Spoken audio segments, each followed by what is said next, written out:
नहार ने रूही को अपनी कसम देकर सच्चाई निकलवाई, लेकिन जैसे ही उसके सामने शादी की पुरानी तस्वीर और बेटे रूहान का चेहरा आया, उसकी याददाश्त धीरे धीरे लौटने लगी। गुस्से से भरा नहार तुरंत दादी और लाल किशोर को पुलिस के हवाले कर देता है।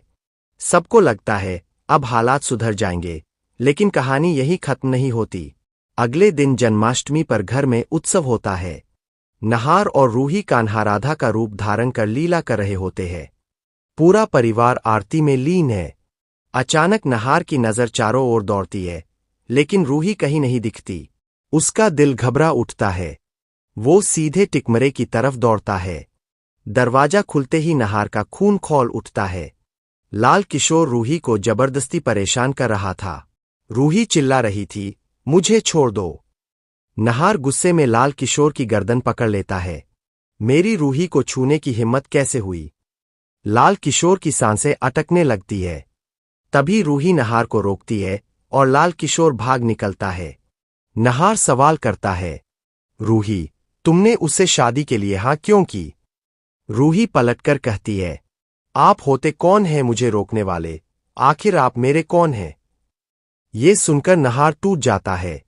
धीमी आवाज में कहता है, पता नहीं रिश्ता क्या है, पर तुम्हारी तकलीफ मुझे बेचैन कर देती है। रूही की आंखों में आंसू भर आते हैं, लेकिन डॉक्टर की चेतावनी याद करके वो झूठ बोलती है। हमारे बीच ऐसा कुछ नहीं है, कृपया मुझे अकेला छोड़ दीजिए। अगले दिन दादी और लाल किशोर चाल चलते हैं कि किसी भी तरह रूही की शादी लाल किशोर से हो जाए। रूही को दादी की बात सुनाई देती है और वो सच्चाई जानकर हिल जाती है। डॉक्टर बताते हैं कि नहार को तस्वीरें और पुरानी बातें दिखाने से याददाश्त लौट सकती है, कोई खतरा नहीं है। रूही उसी रात फोटो लेकर खुद से कहती है, अब और धोखा नहीं, नहार जी को सच बताना ही होगा। मैं उनकी पत्नी हूं और रूहान हमारा बेटा है। ये सब नहार छुपकर सुन लेता है। पुरानी तस्वीर देखते ही उसकी याददाश्त लौट आती है। वो दौड़कर रूही को गले लगाता है। रूही, सब याद आ गया। तुम मेरी पत्नी हो, रूहान हमारा बेटा है। अब हम दोनों मिलकर अपने बच्चे को ढूंढेंगे। दोनों भावुक होकर एक दूसरे को कसकर पकड़ लेते हैं। रूही फिर दादी और लाल किशोर की सच्चाई बता देती है।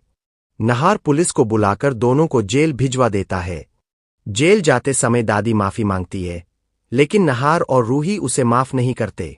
अंत में दोनों का रिश्ता और मजबूत हो जाता है और अब उनका मकसद सिर्फ एक है, अपने बेटे रूहान को वापस पाना। अगर आपको भी लगता है कि नहार और रूही को जल्द ही रूहान मिलना चाहिए और लाल किशोर को सजा मिलनी चाहिए, तो इस वीडियो को लाइक, चैनल को सब्सक्राइब करें और कमेंट में लिखें, आई लव नाहर रूही।